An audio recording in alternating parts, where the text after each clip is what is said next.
관세음보살. 말. 가만히 있지 못하는 입이 문제다. 할 말 안 할 말 가려서 해라. 부처님께서 기원정사에 계실 때였다.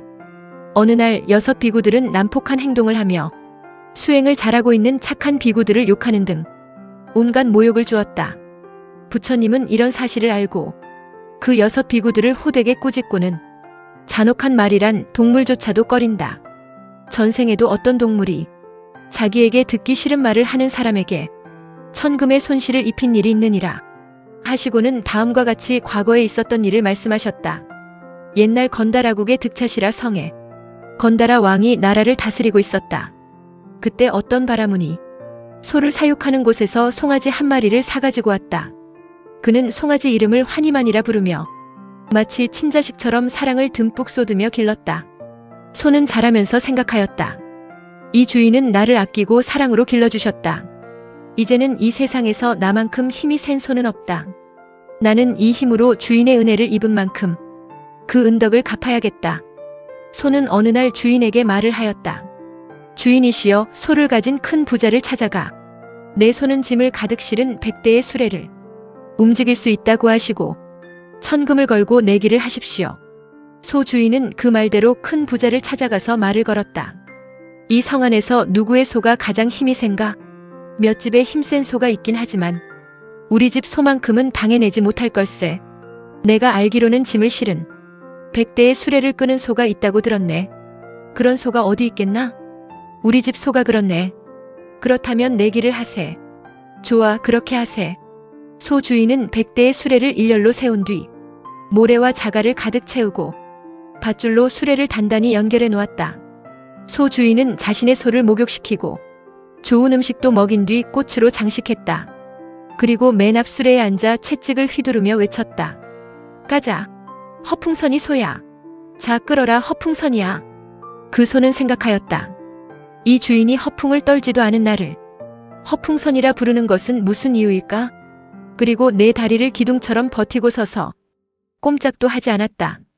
그리하여 소 주인은 큰 부자에게 천금을 잃고 말았다. 천금을 날려버린 소 주인은 집으로 돌아와 근심으로 몸져 누웠다. 몸져 누워있는 주인을 보고 환희만의 소가 주인에게 물었다. 주인님, 어찌하여 누워 계십니까? 왜 누워있는지 모르느냐? 천금을 날려버렸는데 말이라고 하느냐, 너 때문에. 주인님, 내가 주인님 집에서 은혜를 입고 자랐지만 물건 하나 부순 일이 있습니까? 아니면 아무 데서나 오줌똥을 싼 일이 있었습니까? 그런 일은 없었다. 그런 걸 왜 묻느냐? 그렇다면 어찌하여 저를 허풍선이야? 하며 모욕하셨습니까? 그래서 천금을 잃으신 것입니다. 이건 주인님의 잘못이지 제 잘못이 아닌 것입니다. 자, 이제 큰 부자와 이 천금을 거십시오. 그 대신 허풍선이라고 불러서는 안 됩니다. 소 주인은 이 말을 듣고 신바람이 나서는 큰 부자에게 가서 이 천금의 내기를 걸고 다시 수레를 타고 소의 등을 어루만지며 말했다. 가자. 슬기로운 자여, 끌어라. 나의 현자여. 그 말을 들은 소는 100대의 수레를 끌어 앞으로 나아갔다. 소 주인은 큰 부자에게 이김으로써 이 천금을 받아 자신의 이익에만 쓰지 않고 다른 사람들에게도 이익되게 나누어 썼다. 그 후로 소 주인은 많은 재산을 모으게 되었느니라.